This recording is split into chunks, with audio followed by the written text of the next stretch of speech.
Manolotra ny arahaba tompoko, indro atolotra anao ary mivinany toetry ny androntsika amin'ity farany herinandro ity. Amin'ny ankapobeny dia mivaratra aza no mamaritra ny toetry ny andro. Raha hitantsika amin'ny sary izao dia mandrahona amin'ny tsitokotoko ny aty amin'ny faritra avaratra atsinanan'ny Madagasikara. Arahana orana malefaka moa zay any amin'ny morontsiraka. Ny ilany atsinanan'ny afovoantany dia andrahona amin'ny voamaraina fa hisava miandalana ihany zay rehefa misandratra andro. Ny maripana mifanaraka amin'izay kosa dia ahitana fidina ny maripana ambony indrindra ho antsika eto amin'ny afovoantany sy any amin'iny morontsiraka atsinanana.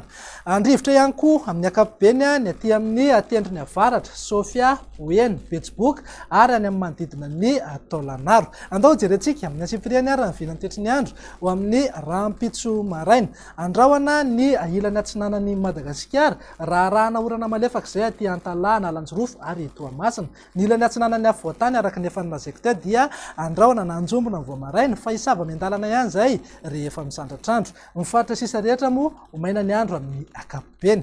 Raha ny tolakandro indray dia azo orana malefaka ny aty amin'ny manodidina ny Sambava, Antalaha, Analanjorofo ary Toamasina. Raha andrahona na andrahona amin'ny tsitokotoko ny amin'ny Melaky sy Menabe. Mifaritra sisa rehetra dia andrahona amin'ny tsitokotoko na Ibalikabe, Ingabymasoandro. Raha ny maripana voatombatombana ho amin'ny rahampitso zao, maripana ambany indrindra tsy misy fiovana firy aloha ho an'ny afovoantany dia manodidina amin'ny 2.0 ka hatramin'ny 5.0 degré, raha tsy mihoatra ny 4.20 degré ny maripana ambony indrindra. Morontsiraka atsinanana iny zao dia eo anelanelan'ny 2.0 ka hatramin'ny 3 degré ny maripana, raha toa ka eo amin'ny 20 ka hatramin'ny 4.30 degré zany any amin'iny morontsiraka andrefan'ny nosiny. Raha tazantsika amin'ny sary zao dia mananika hatrany amin'ny 4.30 degré any amin'ny manodidina ny tany Menabe, izany hoe any Amalaimbandy, Faritry Melaka, Betsiboka ary Sofia. Andao jerentsika indray raha mivinany toetry ny andro amin'ny alahady ho avy izao. Azo orana malefaka ny takarivana ny alina aty amin'ny manodidina ny Antsaranana voalohany sy faharoa, Sava ary Analanjorofo sy Toamasina. Mifaritra sisa rehetra moa omaina ny andro amin'ny ankapobeny. Raha ny maripana amin'izay dia ahitana fidinany kely ny maripana ambony indrindra ho an'ny afovoantany sy morontsiraka atsinanana iny, eo amin'ny 3.20 na 2.20 degré eo. Any amin'ny faritra avaratra andrefan'iny kosa dia mananika hatrany amin'ny 4.30 degré hatrany ny any Betsiboka sy Sofia.